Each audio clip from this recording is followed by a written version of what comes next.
Hello, everyone, and welcome to another show, the Loan Officer Experience Podcast. KT here. Real business, no chaos, no burnout, and no outdated nonsense. Today, I'm joined by Eddy Perez from EPM, and we're breaking down the FCC's March 4th, Eddy, 2026, coming soon, rule change, and how borrower data is handled and what it means for the next generation of mortgage pros. How are you, my friend? Welcome to the show. First of all, thank you. Thank you for the time. I'm outstanding, and it's always great to see you and spend time with you. So this is always a lot of fun for me. Yeah, I know it is, man. And you just have that knack and that ability to really talk to people. And you kind of drop it says it all, right? The chief wrestlers of egos. So, look, you've always done a pretty good job of dropping the ego, speaking truth, even when it's not easy. And sometimes when it's hard for others to hear. And I want to kind of get into that today. I know. Always, I'm an open book. Yeah. Well, let's go, man. So the story is, we had changes. They're coming in March 4th, and it's all around the trigger change. How do Yep. you feel that that's going to impact first the mortgage broker? If you So want to there's a start few. there. Yeah. No, that's a great one. There's a few things that are going to change, obviously. Let's start with the pros. And look, some of these cons aren't cons; they're indirect cons. The pro is you don't have to worry so much about your own leads getting pounded and sold by somebody else. And more importantly, what I always worry about reputation, because what happens is when people question somebody's reputation, they're really questioning somebody's character. And sometimes it's getting questioned and there's nothing you can do about it. Yeah. So the consumer is not going to get pelted with a gazillion calls. I'm sure I'm not an idiot. There'll be a workaround to a degree somehow. But the thing is, at least it's out there. Biggest impact is what I don't think people have really been watching because of, for the broker community, like we were talking about before, the whole term wholesale, I think is going to take on a new narrative is because now what's going to really change is how servicing is handled. Because now, ironically, with people with servicing books, now these other companies that used to have to defend their books because of trigger leads now kind of changed the game. So this really helps the big boys more than everybody else. And that's not a bad thing because the big boys have the biggest servicing. The reason I say that's going to affect a mortgage broker is you better believe that every one of your leads is going to be getting called on to get refied or get a new purchase done. Well, then the people are like, well, no. How is that happening? My guy said he's going to give me the lead first. Well, there's this thing called pricing. And over the last year, pretty much even most lenders like myself and servicers are selling off their servicing to one of the 5 or 6, 7 big players. All those guys have retention teams. All those guys not even have passive retention teams. They have active consumer direct. Those leads are going to get sold off. It doesn't really matter. So what I think people aren't realizing is the game has changed, and it's had to change because, with myself, we were one of the last ones that were retaining 100% of our business. Well, we found off the runoff was too crazy. The brokers weren't doing the right thing and bringing them back to us. A lot of them weren't even doing it at all. It was the big call centers that were doing it. And now these call centers don't have to defend their own book. So they're just going to attack everybody else's book. So one way or another, every servicer will have to have some sort of passive retention team or just sell it off, which we're about to start doing a lot. And then they're going to call your customers. However, that is what it is. It's what's happened in the market. It's a big advantage to a couple of the huge players. To the broker, they're going to have to stay in front of their customer. Or they're never going to refi them because what they don't understand is, and consumer direct people are really good at sales, way better than LO. And I was once from that area. They're phone assassins, as I call them. So that's what's really going to affect it is if brokers really think that their loan is going to stay with them, forget it. That is long gone with this change. Yeah. And I think that that's been the traditional mindset of the originator, regardless if they're retail or wholesale. That's Agree? just always been boots on the ground in the community, typically wins the relationships. And to some degree, I think it still does and it still can. However, I have experienced exactly what you said just in the last, I'd say 18 months more than I've ever seen it in 23 years of doing this. And what I mean by that is, I've had, you know, loans that have been closed with the wholesale lender. Hmm. They sell off the servicing. Well, I don't know that they sell off the servicing because I'm just an originator, boots on the ground. And a lot of times I won't see that unless I'm talking to the customer about refinancing. And then when they send me their, you know, their mortgage payment, um, for that month, it shows who the servicer is, right? Sure. Now, Yeah. a lot of times it is who I closed the loan with, but man, just as many times it seems like it's with a third party servicer. Hmm. And depending on what, agreements are made with the wholesale lender that I originally closed it with, really determines if they're, calling that. And man, a lot of times they are. I lost a loan just recently, Eddie, and it was to one of those third party servicers.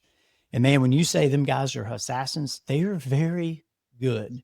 Now, Hmm. uh, and I mean, I just read an article too. It was, I don't know where the article, don't, I'm saying this tongue in cheek, but it was, I know what I read. It was an article about Rocket Mortgage as an example. Hmm. So good at the retention, like 94%, I think is what it said, was their retention rate. Just think about that for a second. That's insane. That's And a high. 50% is considered really good. 50, Mhm. just so you Yeah. know, 50% is really good.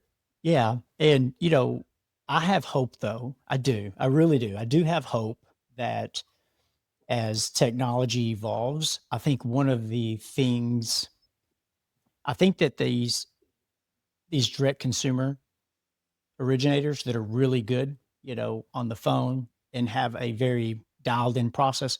I do think that originators in the wholesale market have got to get better at those conversations with hands down. However, the technology that these big company, rocket type companies have, I think that technology, and I'm going to ask you your opinion on this as well. But my opinion is it levels the playing field to some degree as AI comes into the marketplace. I Sure. think that you could create a call center using AI type of technology Hmm. to level the playing field. And it's going to be really the way I envision it is a redistribution of wealth in the mortgage space. What are your thoughts on that? Look, I come from consumer direct originally when I started my career 24, almost 24 years ago. And we're even looking at not retail, but getting back into consumer direct because I believe it's a whole different animal and it's a better animal. And it's, I think, to your point, a cheaper animal today because I think so much can be done by AI and a lot of the times that are wasted can be done there. And I do believe with AI, pretty available and pretty inexpensive for what you're getting. I think more and more people that dial into it are going to do that.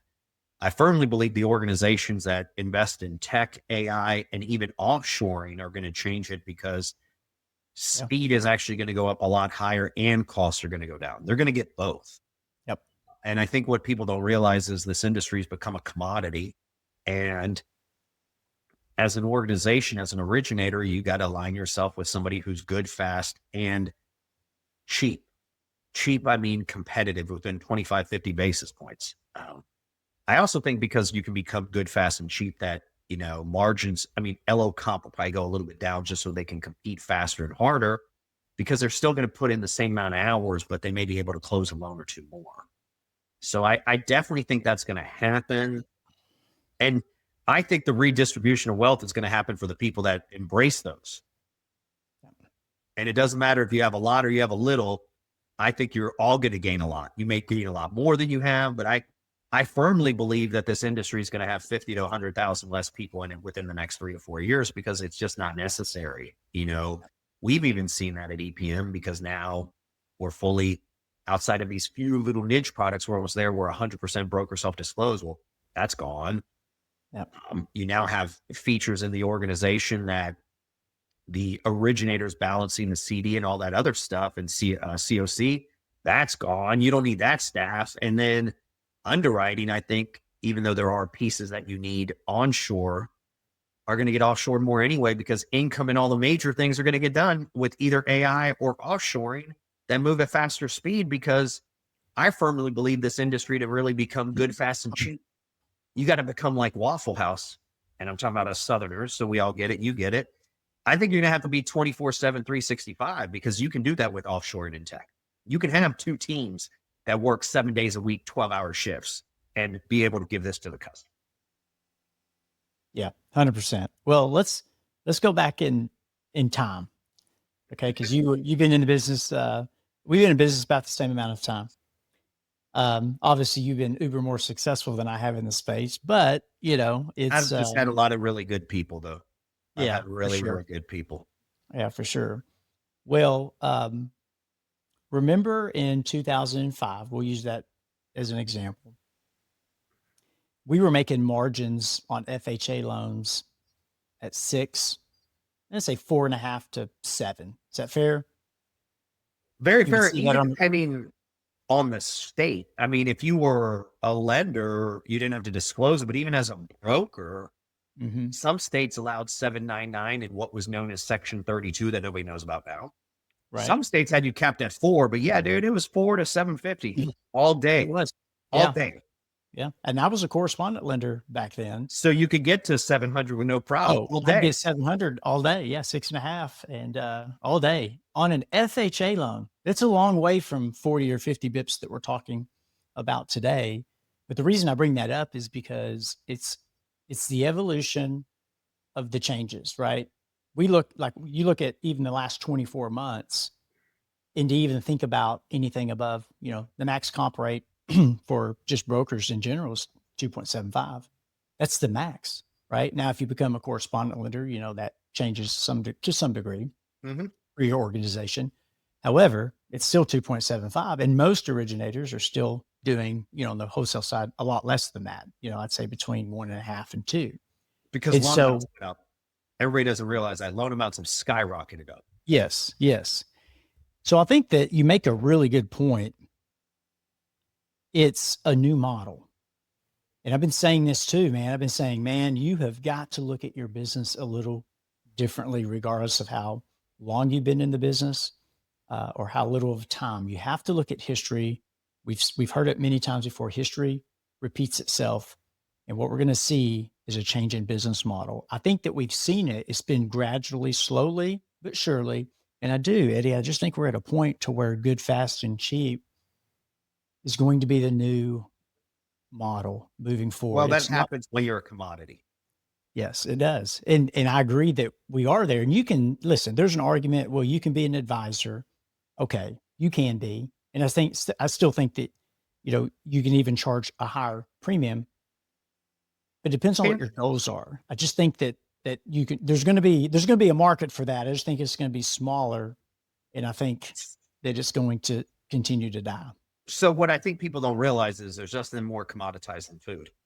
You can definitely be Chick-fil-A and be 20% higher, but you can't be 100% higher. And that's what I meant by good, fast, and cheap competitive. When I look at those same numbers, you could be about a quarter to 50 in price, not rate, price. However, that's it. Chick-fil-A couldn't charge 14 bucks for their sandwich. Okay. They're 20 to 25% more. That's it. But you also have to understand where they're 20, 25% more. That's overall blended. They're a little bit more on fries, a little bit more on their soft drink, a little bit more on their, milkshake, stuff like that, but they're not on their sandwich. So I'm going to tell people you can't be that crazy on a conventional loan because anybody can do it. You just have to understand, to your point. Yeah, you can do that if you're in the first time homebuyer market. You can do that if you're doing non-QM, sure. But you can't go from 200 basis points trying to make 500. Yeah, I You can't agree. be 150% above it. You just can't. Yeah, I really think that I always use the analogy that I'd rather have 100% or 50% of a watermelon than 100% of a grape. And as I move forward, even in my model, that's kind of the thing. Is it's like, how can we do things less expensively that are still good and gives a level of service and is quick. And I do think everything that you said is right on point. Is it here today? I think it's, early adopters are jumping on board with that model. And I think they're going to be very successful, to your point, as they embrace technology. It's going to literally change the landscaping. And then we'll look back up again and people will catch up to that model or that way of thinking. Also, to your point, non-QM is a huge market. That market's growing rapidly in the last, 2 years. But do you know why? What? It's because it's the only private capital. Yeah. It's where you can really differentiate yourself as an advisor. Yeah. Because that one, it doesn't even have to be 25 to 50. It could be 100 there. Oh yeah. In the back end, because the most people don't understand the nuances. And that kind of reminds me when I first got into business, when you had to know 20, 30, 40 different lenders to not lose a product. And that one is private capital. You see, the rest, I tell people this, is 90% of the business done in this country, because they're going to get to about 7 to 10%, is what I call government lending. Like, we are essentially, I jokingly say that I'm a government contractor for housing finance, because if you're doing conventional FHA, USDA, VA, which is about 90% of the market, that's all run or influenced by the government. We're government contractors. I don't think people really recognize that. And that's why good, fast, and cheap is so required there, because it's been commoditized by the government. Right. Yeah, for sure. So when you talked a little bit about EPM, right? Mm-hmm. And things that you may or may not be doing. How does this affect you guys? Like, what is your thinking from a lender perspective? What is the best, move for you guys as a lender? And then maybe how does that affect the people that you work with? So, the market's spoken. Price is very, very important. So yeah, we've shifted our model from 100% servicer to servicer and aggregator, like selling the loans off in bulk immediately right after closing. What's that going to do? It's part of the reason I'm having to get a new agreement signed out, because my current agreement says that these customers cannot be called upon. But if I sell it off, I can't influence that anymore. And then the argument people are going to say is like, well, you could if you made that deal. Sure. And 30 basis points in price will be affected, and then you won't send me loans because I don't have it. So I just think originators have to come to the conclusion they don't own the customer, because that is slavery, and that's been going for a really, really long time. So, yep, I'm having to get new agreements signed, because legal flat out said, if you start selling off, you can get sued by your own partners and brokers. And I'm like, whoa. And then what I do retain, I'm going to have a very extreme strictness of a retention team that is passive, not out there reaching out automatically. However, reaching out when I see a payoff, reaching out when there's data out there, when people are shopping but not making it official with a credit pool. And then just really telling all my partners, it's very simple, guys. You bring the loan back to us and we can work with you. And if not, then my team is going to, we're going to give you first look, but then if not, my team has to retain that loan, because pricing already has a couple years built in of servicing values. That's one of the conversations I've had with people. So, and that's not just me. Pretty much everybody's selling off their loans to the 5 or 6 big aggregators. And those aggregators all have active consumer direct, is what I'd say. There's a big difference. And then somebody's going to tell me, this company does it, this company doesn't. Really?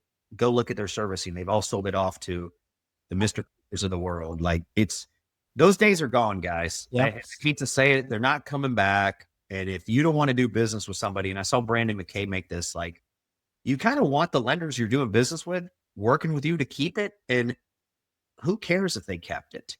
Because I know in situations when I had a retention team, we would keep the loan, and the originator was so angry at us. I said, well, 90-something% are going to the big consumer direct channels that aren't anybody here.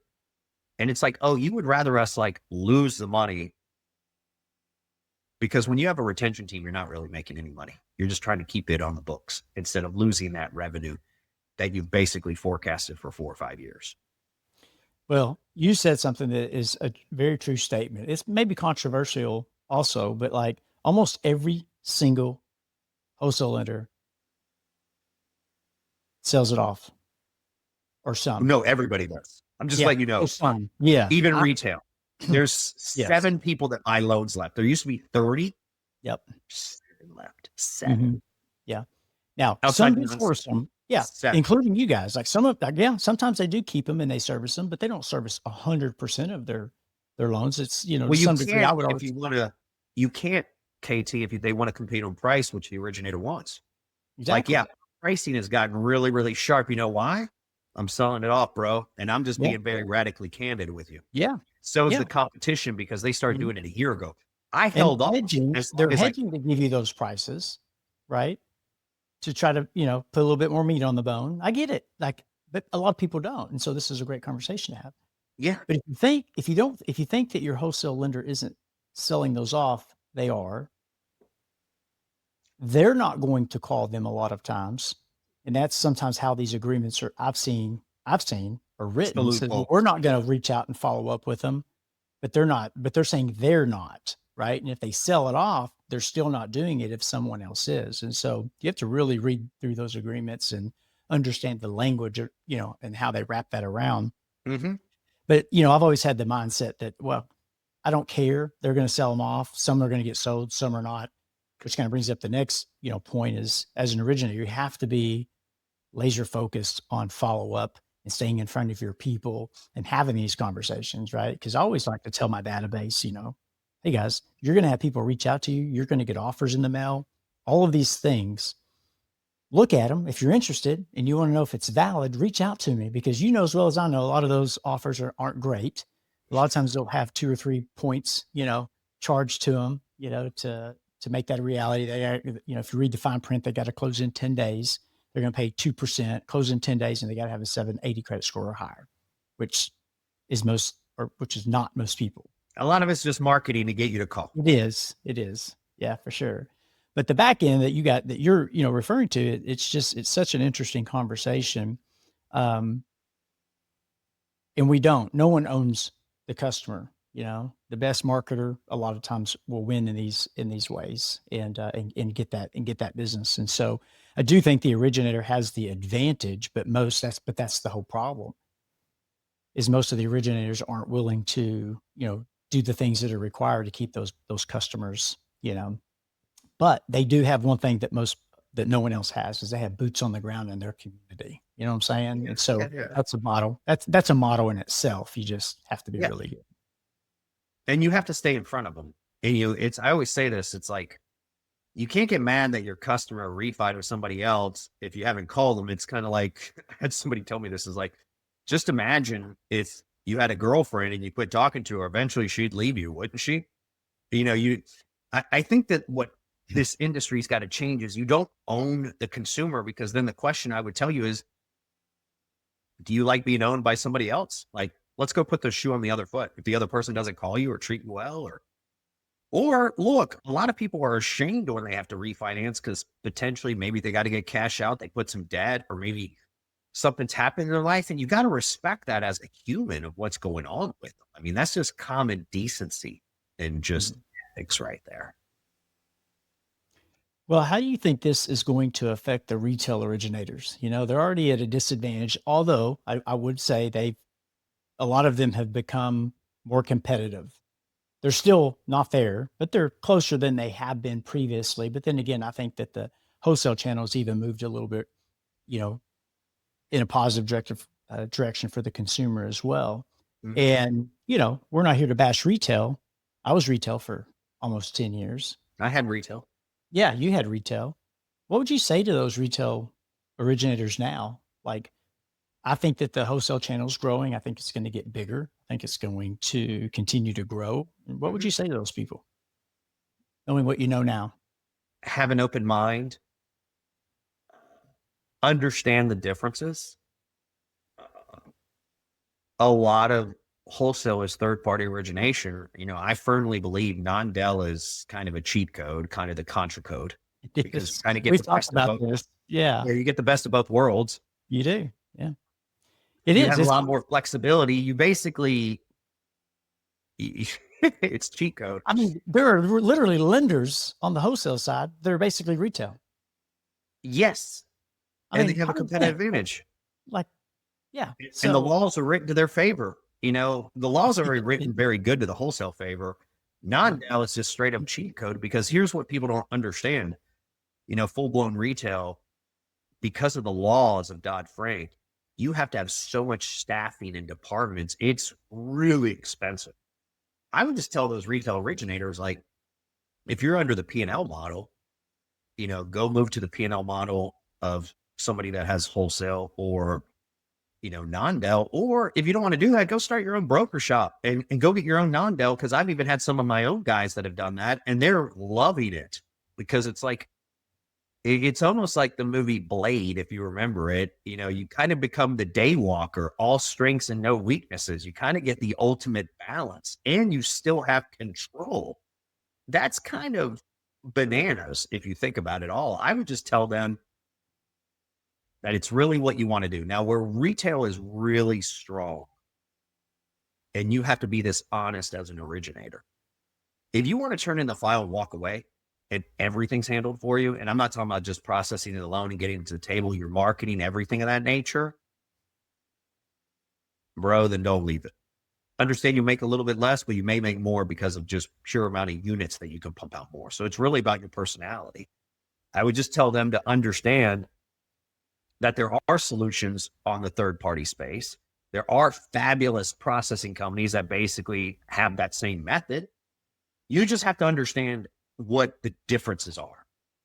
And if you do that, I think, I mean, I'm telling you, this is, I don't know how bold of a statement it is. I said it. I firmly believe in the next 5 years, third party, non-Dell and wholesale will be over 50% of the market because it was 66% of the market when I used to be in it.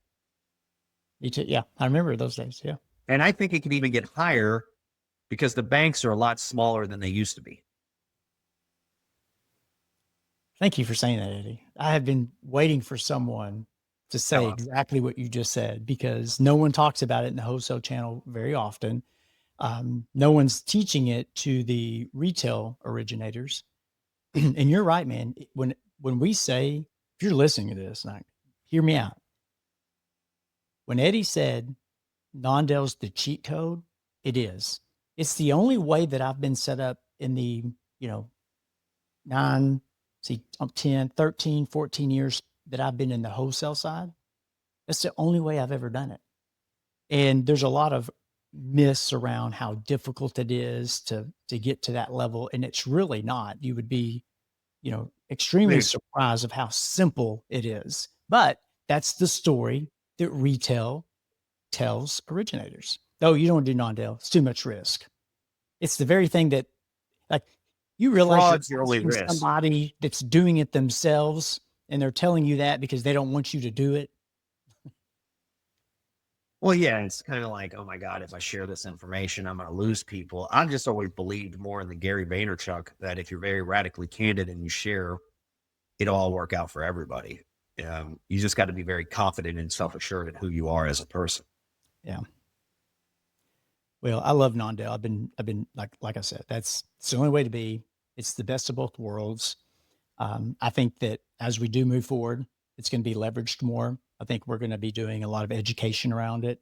Yep. And I think that, you know, there's going to be, a lot of opportunity around that once people have a clear understanding of how it works. And so going into the next thing, Eddie, what is it for you, man? Like, what is it that, that you foresee happening, let's just say in the next 12 months or even 2026 from an industry perspective? What do what's EPM's goals?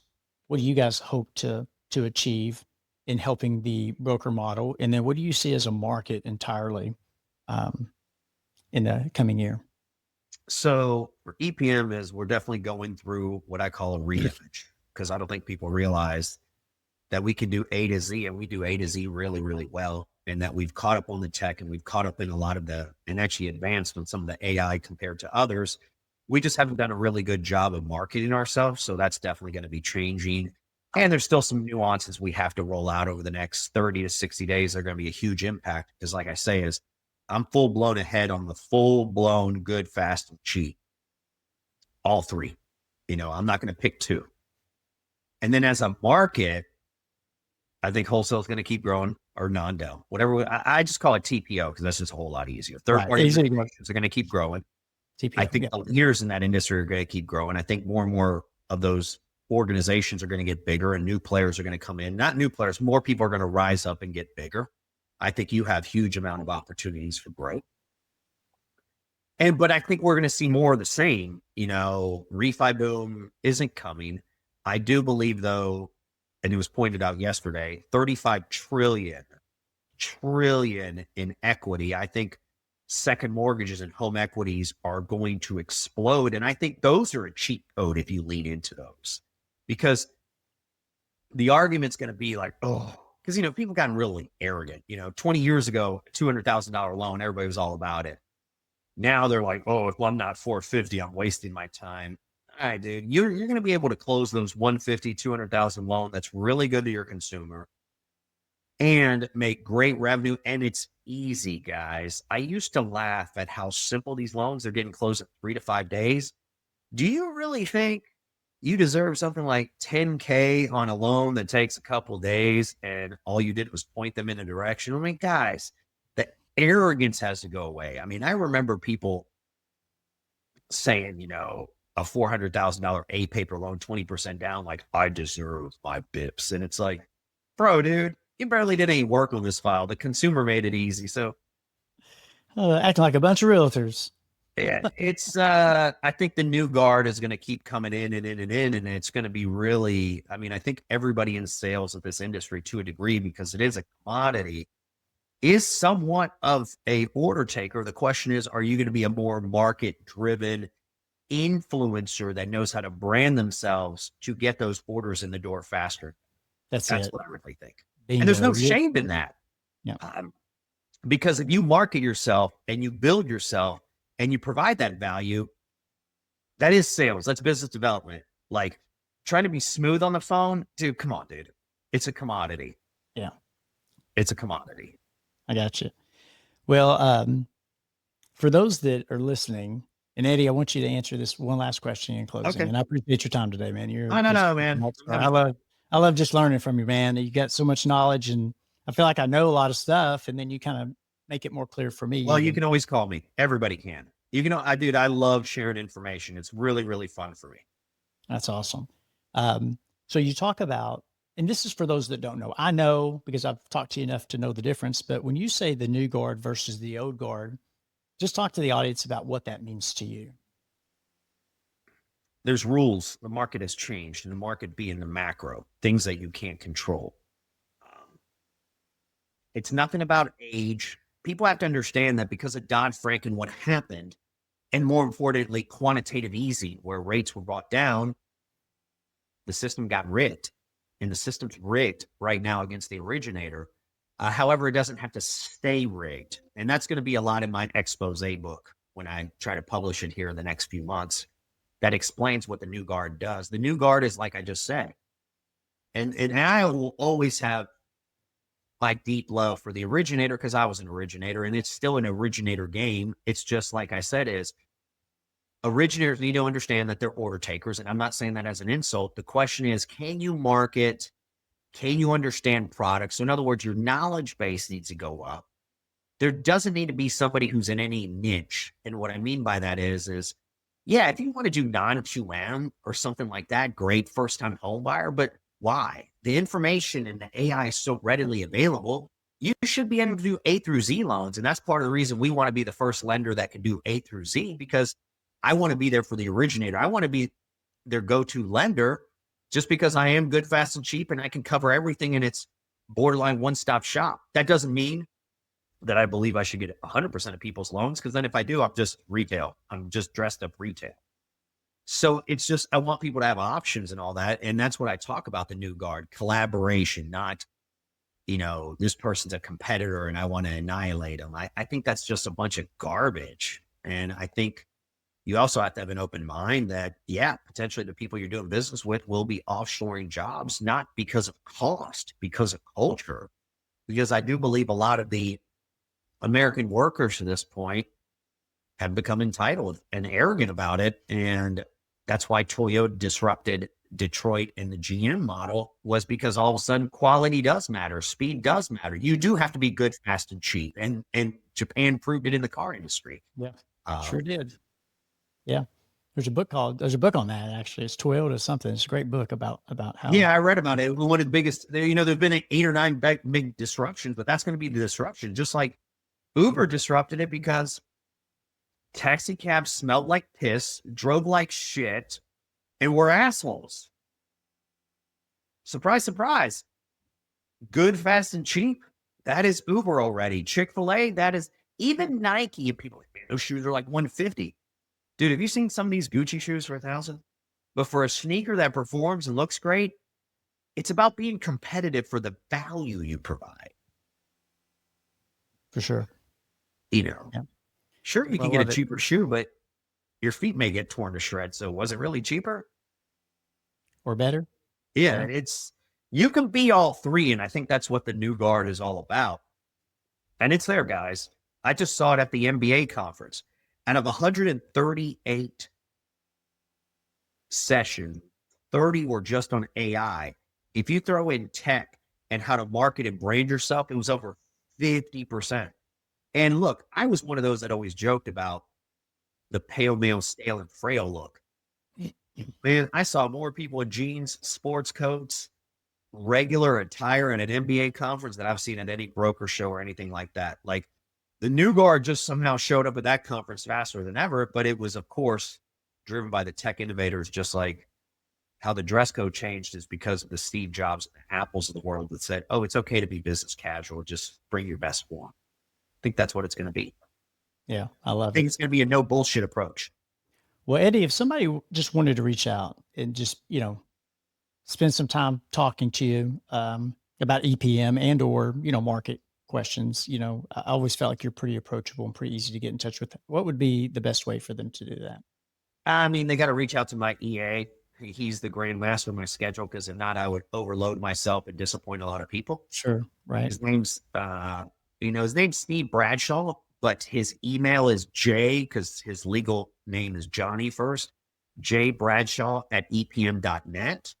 They can always reach out to me on social. They should follow me on social. My handles are all the same, which is Eddy, EDDY, middle initial G, Perez, Perez, suffix junior. So luckily, because my name is so distinctive like that, even though my first name is Eduardo, that handle, and I'm going by Eddy, and I spell Eddy with a Y, not an IE. And, what I would also tell people right now is, from a cap market standpoint, everybody should be tuned in every day, 8:30, because Phil Mancuso, who I think is the biggest genius in capital markets, is free, guys. And if you can't get there, watch the recording. Like, that is genius stuff that he shares for free. There are people that pay a lot of money for this service. And I'm not knocking those, because those people, I think, provide great value. This one is straight up free. And forget free. I've always said you should charge $1, because people have a hard time not having skin in the game. But this is one of those that, just consider this a gift then. I mean, that's where they could really learn every day. I couldn't agree more. I was just listening to him just last night, and I thought, man, this dude gets me fired up every single time. And he is, man, he's so knowledgeable, and definitely someone you want to, drink from the same cup from. And he's just got unreal every knowledge. Day at 8:30 Eastern. Every day. Every day. So guys, new guard, old guard, it isn't young versus old, or, it's about model versus model. It's about culture versus culture. You heard it here today from Eddy Perez, EPM, the man, the myth, the legend. Also, AKA, he's known as the chief wrestler of egos. Eddy, we appreciate your time. Thank you so much. Always. Until next time.